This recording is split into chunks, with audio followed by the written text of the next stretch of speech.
sa compagnie, il a secouru marcheurs et randonneurs dans les massifs du département de l'Isère. Ancien membre de la CRS des Alpes, Patrick Piovesan partage sa vie de secouriste dans un livre.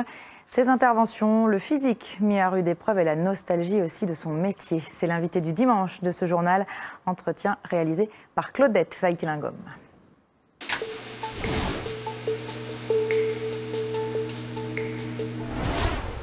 Patrick Piovesan, bonsoir. Bonsoir. Vous avez assuré pendant 28 ans des secours en montagne à la CRS des Alpes. Quand on parle secours en montagne, il est souvent mis en avant le PGHM et non la CRS. Pourquoi ?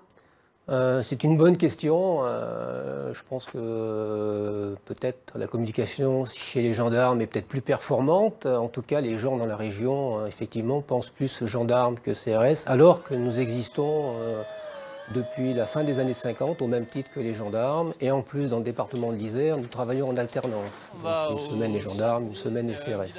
Donc effectivement, les gens font souvent ont une confusion et nous parlent souvent du PGHM et pas des CRS. Tout ce temps passé à sauver des gens, parfois au péril de votre vie, vous le racontez dans un livre qui est sorti il y a quelques mois. C'était nécessaire pour vous, pour votre fin de carrière, puisque vous êtes à la retraite maintenant, de partager ce vécu ? Oui, il y a deux raisons essentielles. La première, je voulais faire partager à tous les pratiquants de la montagne, du bassin grenoblois, mais également de tous les autres massifs, et proposer aux lecteurs ou aux pratiquants lambda une autre image du secours en montagne, avec des anecdotes parfois cocasses, parfois dramatiques. Quand vous dites une autre image, c'est-à-dire quoi ? Une image plus... des fois, je n'adhère pas à l'image que donnent les médias du secouriste en montagne. C'est-à-dire on nous prend pour des héros, on parle de surhommes, alors qu'en fait, nous sommes des êtres passionnés par notre travail, passionnés par la montagne. Et voilà, donc j'ai voulu montrer une facette tout à fait différente, basée plus sur l'aspect humain, sur les sentiments et faire ressortir les émotions plutôt que parler d'ascension extrême ou voire de missions vraiment très, très techniques. 700 secours à votre actif, à peu près. Qu'est-ce qui vous a marqué le plus ? Racontez-nous peut-être un cas qui était difficile et un cas qui était peut-être plus... Un cas, on va dire, cocasse, un peu comique. À l'époque où le GPS n'existait pas, on a dû aller récupérer un moine du massif de la Chartreuse qui s'était blessé. Et les moines ont trouvé un excellent moyen pour nous orienter vers la victime. Ils étaient très nombreux, ils étaient au moins une quarantaine. Et ils se sont espacés les uns des autres, entre 50 et 100 mètres de distance l'un de l'autre. Et ils nous ont amenés comme ça jusqu'à la victime. Alors, vu d'hélico, effectivement, l'image était très cocasse parce qu'on voyait des petits points blancs. C'était les petits poussés, les moines en petits poussés ? Voilà, tout à fait. On les suivait et on est tombé vraiment sur la victime en très peu de temps. Le GPS n'existait pas, donc c'était... Après, les moments dramatiques, ce sont des moments, les moments les plus forts qui m'ont marqué, concernent les enfants. Parce que j'ai eu à plusieurs reprises l'occasion d'aller récupérer des enfants décédés.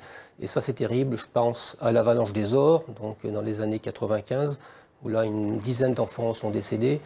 Là, l'ambiance, elle est vraiment très particulière. L'émotionnel, là, à un moment donné, il prend le dessus sur l'aspect un peu professionnel, mais on récupère vite le bon chemin. Donc c'est vraiment des extrêmes, hein, mais ça fait partie du métier. On le sait dès le début, on a des moments très sympas et puis des moments très durs qu'il faut maîtriser, qu'il faut gérer. Alors votre investissement en tant que sauveur est conséquent et ce qui vous a manqué, c'est le manque de reconnaissance de votre hiérarchie. C'est une petite réflexion, oui, que je fais à la fin du livre. Je trouve que par moment, quand ça arrange un peu les hautes instances de parler d'une manière positive de notre spécialité, c'est bien. On a des promesses et puis au final, il ne se passe pas grand-chose. Donc effectivement, on a revendiqué à différentes périodes certaines choses qui nous semblaient légitimes. On n'a pas grand-chose en retour et le métier demande un investissement qui est permanent, un investissement très, très fort, physique, sur le plan familial, ça a des incidences. Il y a une prise de risque, il faut accepter cette prise de risque, c'est pas évident.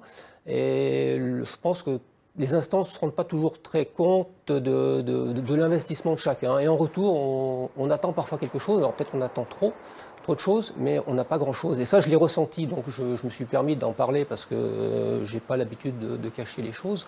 Mais voilà, il y a un petit manque de reconnaissance de la part de l'administration. Merci Patrick Piovesan d'être venu nous raconter un petit peu toutes ces histoires que vous avez vécues pendant ces 28 ans. Merci. Merci beaucoup.